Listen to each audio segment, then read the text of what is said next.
Estamos con Camila Perochena, que es historiadora, se especializó también en comunicación política, comunicación de políticos. Más puntualmente, su tesis doctoral, que terminó recientemente, es sobre el uso del pasado en el discurso de dos políticos latinoamericanos, Cristina Fernández de Kirchner y el presidente mexicano Felipe Calderón. Así que vamos a aprovechar la conversación con ella para hablar de varios temas relacionados con la comunicación y puntualmente con la historia. ¿Cómo estás, Camila? Hola, ¿cómo andás, Juan? Muchas gracias por la invitación. No, gracias a vos. Bueno, si querés empecemos por el tema que ya debes estar odiando porque lo estudiaste durante muchos años, como suele pasar con las tesis doctorales, que uno al final no siempre ya quiere hablar de eso, pero un poquito nada más para empezar. ¿Qué grandes similitudes y diferencias dirías que hay entre estos dos presidentes que estudiaste en el modo en que enfocan el pasado o hablan del pasado? Bueno, está buena la pregunta porque yo creo que más que nada lo que hay son diferencias. ¿Y por qué creo que lo que hay son diferencias? Uno podría decirme vos, bueno, mucha de la gente que por ahí te escucha piensa, bueno, la importancia de la comunicación y por qué mirar cómo un presidente usa el pasado. Bueno, yo diría lo siguiente. Los usos que hacen los presidentes de la historia de sus países, los usos que hacen del pasado, dicen mucho de cómo conciben y piensan la política. Es decir, en la manera en que Cristina Fernández de Kirchner, Felipe Calderón, o si querés, López Obrador, o los diferentes presidentes que existen, la manera en que hacen uso del pasado, en la manera en que recuerdan el pasado, se puede ver la forma en que interpretan y entienden la política. En ese sentido, la hipótesis con la que trabajo, el argumento de mi tesis, es que cada uno de estos presidentes, que pertenecen a espectros ideológicos muy diferentes, ¿no? Cristina Fernández de Kirchner podría estar dentro de lo que se conoce como el giro a la izquierda de los gobiernos populistas del siglo XXI, mientras Felipe Calderón está entre los gobiernos liberal conservadores del espectro ideológico mexicano.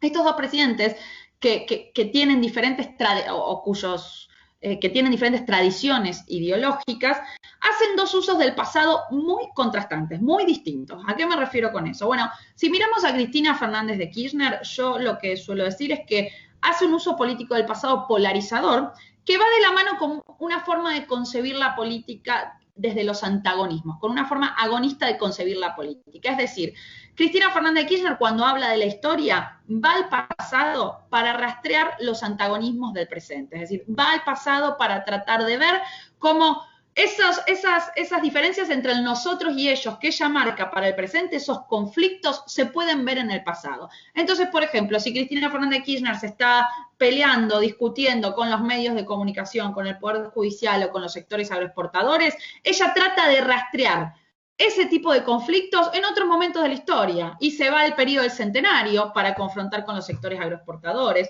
o a los gobiernos militares y trata de ver qué pasó con el Poder Judicial y los medios de comunicación en esos momentos de la historia o incluso al siglo XIX, ¿no? Entonces, un poco lo que yo trato de ver es que ahí hay un uso político del pasado polarizador que va de la mano con un uso político del presente o con una forma de concebir la política en el presente agonista.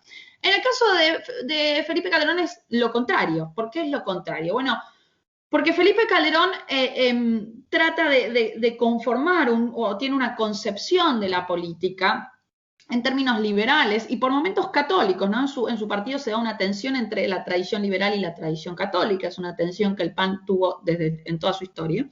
Y en esa forma de pensar la política, Felipe Calderón hace un uso de la historia que podríamos decir reconciliador o integrador. ¿A qué me refiero? Bueno, Felipe Calderón estaba muy preocupado, pensemos que él gobierna en un contexto de guerra contra el narcotráfico, ¿no? Él declara la guerra al narcotráfico, por lo cual estaba muy preocupado por reconciliar con los diferentes partidos políticos que estaban en la legalidad. Es decir, ¿qué quería Calderón? Bueno, Calderón no quería pelearse con el PRI, pelearse con el PRD, porque los necesitaba para poder gobernar. Los necesitaba para poder gobernar en un contexto de guerra. Eso hace que cuando Calderón va al pasado, cuando Calderón va a la historia, no quiere abrir la batalla por el pasado. Pensemos que es un gobernante conservador y su forma de pensar la historia, la del PAN, es una forma que se opuso durante todo el siglo XX a la forma en que el PRI, el partido que gobernó durante todo el siglo XX en México, a la forma en que el PRI pensaba la historia. Eran dos maneras opuestas de pensar la historia, por lo cual, ¿qué creía la sociedad, los intelectuales, los miembros del PAN? que Calderón iba a dar la batalla por el pasado, que Calderón iba a asumir la presidencia e iba a buscar abrir la batalla por la historia para tratar de desmitificar la historia priista. Pero Calderón no lo hace. Calderón prefiere reconciliar, Calderón prefiere ir al pasado y olvidar ciertos momentos de la historia, tratar de decir, bueno, esto que es un poco conflictivo, esto que me podría hacer pelearme con el PRI, esto que me podría hacer pelearme con el PRD, mejor ni lo digo, mejor ni me meto, mejor ni abro esa batalla. Y voy a tratar de ir a los momentos de la historia tratando de mostrar una suerte de reconciliación o identificación de todas las tradiciones mexicanas en ese momento de la historia. De esa manera, el PAN, que es un partido conservador que se opuso a la Revolución Mexicana y a la tradición de la Revolución Mexicana, se reivindicó desde la figura de Calderón como un partido heredero de la independencia, de la reforma y de la Revolución Mexicana. Bien, entonces, por eso yo digo que un poco lo que trata de hacer Calderón es cerrar la batalla por el pasado. Mientras Cristina busca abrir la batalla por la historia, busca dar esa disputa por el pasado, Calderón la busca cerrar. Si miráramos, por ejemplo, hoy Andrés Manuel López Obrador, bueno, él está haciendo algo bastante diferente a Calderón, ¿no? Y algo que podría parecerse más a lo que hizo Cristina Kirchner, ¿no? López Obrador, ¿qué está queriendo? Bueno, está queriendo abrir la batalla por el pasado, está queriendo ver cuáles son esos temas espinosos en los cuales se pueden mostrar confrontaciones de la historia mexicana. Es súper interesante, además pensando en como esos dos momentos que suelen tener los políticos en donde buscan diferenciarse del otro, casi siempre cuando están en su etapa electoral o preelectoral, y como buscan unir, digamos, cuando ya son gobierno. Pero lo de Cristina es un caso interesantísimo porque parece que estuviera en fase electoral a lo largo de, digamos, todo el tiempo, ¿no? Totalmente, ese discurso agonista yo lo rastreo sin dudas desde el 2008, o sea, desde el conflicto con el campo se hace todavía mucho más patente y no cesó, o sea, no es que fue, o sea, si bien tuvo cambios a lo largo del tiempo, en ningún momento dejó de ser un discurso agonista. Así es. Y te traigo a Argentina, te fuiste a México un rato para comparar con el discurso de Cristina, te traigo a Argentina y más puntualmente con el peronismo, que el peronismo hace un uso del pasado muy interesante también. ¿Qué impresión te da, cómo lo hace y cómo contrasta con quizá otras fuerzas políticas, no sé, con el radicalismo o con el PRO? ¿Qué similitudes y diferencias ves? Bueno, el peronismo tuvo diferentes momentos de usos de la historia. ¿Qué quiero decir con esto? Mientras el discurso de Cristina sobre el pasado es claramente un discurso revisionista, si nosotros vemos a Perón no era revisionista. Es decir, si vamos a los primeros dos gobiernos de Perón, el discurso sobre la historia de Perón en esos dos primeros gobiernos era un discurso que podríamos denominar más de la tradición liberal. Perón no quiso dar la batalla por la historia durante sus dos primeros gobiernos, no quiso dar un nuevo relato de la nación, ignoró bastante a los revisionistas, tuvo una relación bastante fría con los revisionistas, y dio un discurso sobre la historia que sería un discurso que Cristina Kirchner criticaría mucho, porque sería un discurso que hoy asociaríamos más a lo que se conoce como la tradición liberal o la tradición mitrista, ¿no? Y siempre se cita como ejemplo para ver eso los nombres que Perón usó para ponerle a los ferrocarriles, ¿no? Cuando Perón tiene que nombrar a los ferrocarriles, no le pone Juan Manuel de Rosas, ¿no? Le pone San Martín, le pone Roca, le pone Sarmiento, le pone los nombres de la tradición liberal. Entonces... Hasta Mitre. ¿Qué? Incluso Mitre, ¿no? Incluso Mitre, exacto. Incluso perdón. Mitre. Exacto, totalmente. Se me pasó el importante, el que inventa esa tradición liberal, ¿no? El que construye esa versión de la historiografía argentina. ¿Cuándo Perón se hace revisionista? Después del golpe, ¿no? En 1955, cuando se produce la autodenominada Revolución Libertadora, en ese contexto, los militares van a asociar a Perón con Rosas y van a asociar a la Revolución Libertadora con la batalla de Caseros. Van a hacer una línea que sea Caseros 1955, ¿no? Como los dos momentos de derrocamiento de una tiranía. Frente a eso, lo que hace Perón es transformar esa visión negativa que la Libertadora quería darle al asociarlo con Rosas en algo positivo. Es decir, agarra esa crítica que le da la Libertadora y le da una valencia positiva, que es lo que hacían los revisionistas. Y pasa a reivindicar, o se hace revisionista, ¿no? Pasa a reivindicar una tradición que ya no es la tradición liberal, sino que es la tradición de San Martín, Rosas, Perón, ¿no? Que es la tradición clásica del revisionismo. Entonces, es recién ahí que el peronismo se acerca al revisionismo. Durante el tercer gobierno de Perón, ese revisionismo, podríamos decir, se vuelve historia oficial. Con Menem, ¿qué pasa con Menem? Bueno, en Menem, si bien se recuperan algunas cuestiones del revisionismo, sin ir más lejos, Menem repatria los restos de Rosas, es el que trae los restos de Rosas desde Inglaterra. Esos usos del pasado en el menemismo no se hicieron para confrontar, es decir, la recuperación de Menem, que Menem hace de Rosas, no es para abrir una grieta entre un nosotros y un ellos, sino que entonces la recuperación que hace Menem de la historia y de Rosas no es para abrir el conflicto, sino que es para reconciliar. Es decir, lo hace en nombre de, es momento de que cerremos nuestras heridas, es momento de que estemos todos unidos, es momento de que olvidemos las cosas que nos dividieron en el pasado y que estemos juntos. De hecho, la repatriación de los restos de Rosas se hace poco tiempo después, ahora no me acuerdo si poco tiempo después o poco tiempo antes, pero ahí, muy cerquita de los indultos a los militares, ¿no? Lo que hay ahí en el menemismo es un uso del pasado muy distinto, pensando en que el olvido tiene que funcionar como una forma de reconciliación. Uh-huh. ¿Qué pasa con el radicalismo? Bueno, cuando nosotros vemos a Alfonsín, por ejemplo, y los usos del pasado de Alfonsín, que es lo que tengo más en la memoria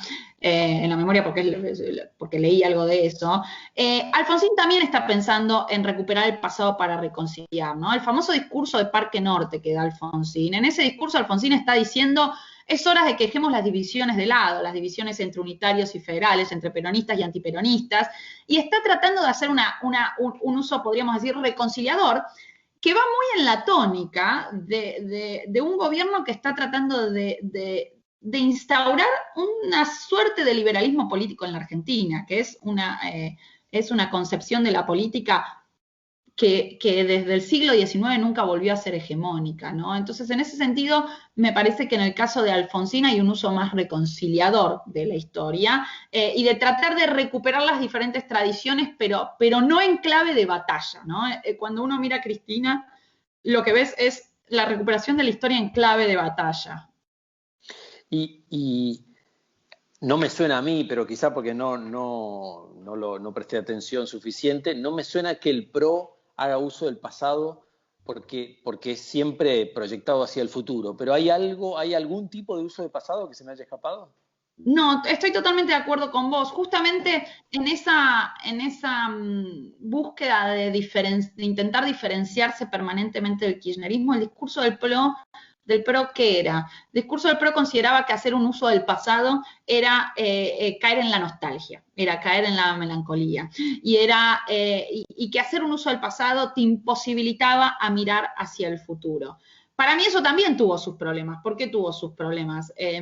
Yo siempre cuando pienso en el uso del pasado del PRO, pienso en las críticas que Edmund Burke le hacía a los revolucionarios franceses. Edmund Burke, que era un liberal conservador inglés, le decía a los revolucionarios franceses que ellos tenían un problema y que ellos creían que las sociedades podían empezar de cero, ser refundadas sin tener en cuenta sus memorias, sus tradiciones, las ideas que venían del pasado. Bueno, y que eso era una ilusión, que eso era imposible, que las memorias estaban ahí y que las tradiciones estaban ahí y que había que gobernar las sociedades pensando de que esas tradiciones estaban.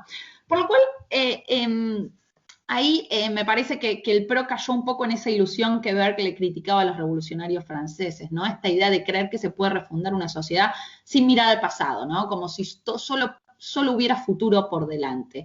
Y eso me parece que un poco le explotó en la cara, digo, cuando en el 2018 se recurre al FMI, justamente lo que se puede ver es un gobierno que no tuvo en cuenta, no solo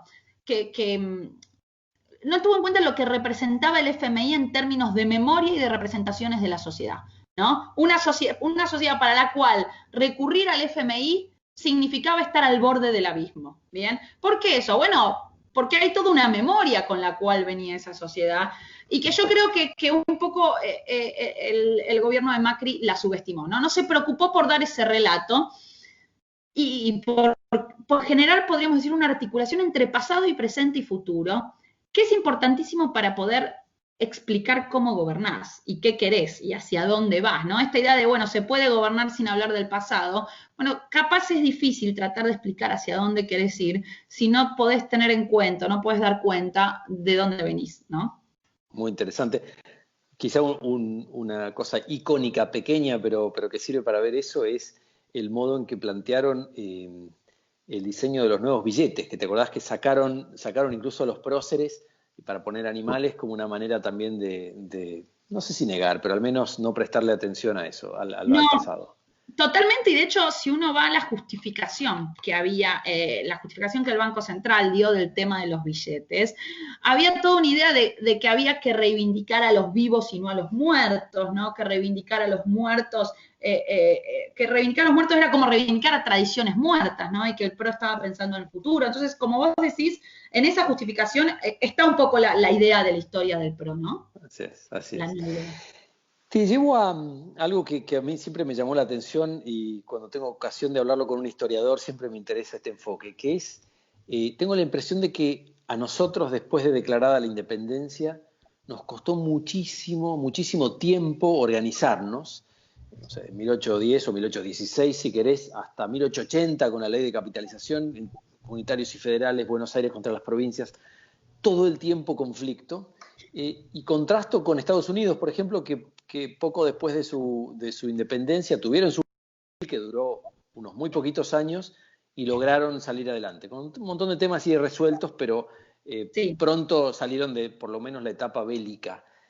¿Qué explicación le ves a esta dificultad o esta lentitud para aprender que tuvimos nosotros? Está buenísimo lo que decís, ¿no? Porque ahí lo que tenemos es un país que hace una revolución y tiene que pasar por una guerra de independencia, o sea, nosotros, ¿no? Una guerra de independencia, una guerra civil, 4 congresos constituyentes, un momento de secesión en el cual Buenos Aires se separa del resto del país por casi 10 años, ¿no? Entre el 53 y el 62, y después todo un momento conflictivo entre Buenos Aires y Nación, que como bien dijiste, Juan, no se termina de resolver hasta los 80. Estados Unidos declara la revolución y la independencia en 1776 y para 1787 ya tenía una constitución, un estado unificado que si bien 100 años, casi 100 años después, no 100 años, pero hacia 1861, entra en una guerra civil de 3 años, vuelve a retomar la misma constitución, que es la constitución que existe hoy, con enmiendas, todo lo que quieras, pero que sigue siendo la misma. ¿Qué nos pasó a nosotros? Bueno, ahí hay un historiador que se llama Julio Zaguir, que tiene una hipótesis que me parece interesante para explicar esta pregunta. Él dice, bueno, la manera en que se dieron los conflictos en el caso de Argentina, o de lo que iba a ser la Argentina, es una manera, es un conflicto sobreañadido, es decir, lo explica a partir de la polarización. ¿Por qué tardamos tanto? Porque estuvimos polarizados, y estuvimos polarizados por un tema específico, que era el lugar que iba a tener la provincia de Buenos Aires. Es decir, la gran grieta del siglo XIX fue la grieta sobre qué hacer con la provincia de Buenos Aires y con los recursos de la aduana. ¿Qué implicó esto? Implicó que desde 1820 Buenos Aires fue la provincia más rica porque monopolizaba los recursos de la aduana y la aduana era el único puerto internacional que existía en el país, por lo cual todos los productos que entraban y salían de la Argentina pagaban un impuesto a la aduana, ¿bien? Eso hizo que Buenos Aires, en el momento en el que cae el poder central y todas las provincias se convierten en autónomas, centralizara los recursos más importantes, se convirtiera en la provincia más rica y se convirtiera un poco en el actor de veto de la organización nacional, ¿no? Entonces, vamos a tener una polarización o un conflicto, como diría Zaguir, un conflicto sobreañadido, porque vamos a tener, por un lado, a Buenos Aires, rica y poderosa, y por el otro lado, el resto de las provincias, que van a estar en distintos momentos y por diferentes motivos, disputándole ese poderío a Buenos Aires. ¿Cuándo se termina de doblegar recién a la provincia de Buenos Aires? En 1880. Es más, algunos historiadores económicos te dirían, ahí se termina de doblegar políticamente, pero para que se termine de doblegar económicamente, vamos a tener que esperar hasta 1890, cuando pierde la capacidad de emitir moneda. Entonces, lo que tenemos ahí es un conflicto polarizado, va a dar lugar a dos grupos, y que como son dos grupos polarizados, van a tener menos motivos para negociar, para hacer transacciones. Estados Unidos, en cambio, las diferencias entre los diferentes, o sea, no logró formarse un Estado que se pudiera poner como actor de veto, sino que había diferentes estados con algunos intereses comerciales, otros intereses agrarios, algunos eran federales, otros eran antifederalistas, algunos estados eran más pequeños, otros estados eran más grandes, y eso hacía que los distintos intereses llevara a una estructura de conflictos que se denomina entrecruzados, es decir, había más motivos o más predisposición a la negociación. Bueno, capaz un Estado pequeño negociaba con un Estado grande una cosa a cambio de que le dé alguna regulación comercial. Entonces, de esa manera, no se formaban dos polos de debate, no se formaban dos polos que no pudieran establecer transacciones, sino que se formaban como muchos grupitos y alianzas múltiples que iban cambiando y que hicieron mucho más sencilla el debate por la organización del país. Entonces, respuesta corta, ¿qué te diría? Te diría, es la polarización, una estructura de conflictos sobreañadidos, lo que hizo que Argentina no pudiera organizarse como un Estado-nación y que tardara tanto tiempo en organizarse a nivel nacional. Y es una estructura de conflictos no polarizada, entrecruzados, lo que va a permitir a Estados Unidos organizarse de una manera mucho más fácil y más rápida. Bueno, Urquiza, entonces me decís, lo ponés en el panteón. Y lo pongo en el panteón porque sí, porque se lo merece y porque aparte lo olvidaron un poco. Muy bien. Después pongo a Roca porque Roca es el que termina, como decíamos al principio, de doblegar a Buenos Aires y de construir ese Estado-nación y empieza no solo la construcción de las instituciones como tales, sino también empieza a pensarse cuál va a ser un plan de desarrollo económico de la Argentina a largo plazo y de constitución por primera vez entonces de un Estado-nación que busca insertarse en el mundo, ¿no? Entonces lo pondría a Roca, lo pondría en segundo lugar a Perón y pondría en tercer lugar a Perón, porque Perón también marca un antes y un después y porque muchas de las instituciones que nosotros hoy conocemos, si bien muchos historiadores han mostrado, y eso es verdad, que muchas de las instituciones que Perón establece son instituciones anteriores, son creadas en la década del 30, Perón sí marca un antes y un después en la inclusión en la activación, podríamos decir, de los sectores populares y de los trabajadores como actores políticos, ¿no? No significa que antes no hubiera sectores populares o no hubiera trabajadores, sino que esas aspiraciones por las cuales peleaban los trabajadores hasta ese momento, con Perón se convierten en derechos, ¿bien? Entonces eso es algo fundante de nuestra tradición política argentina.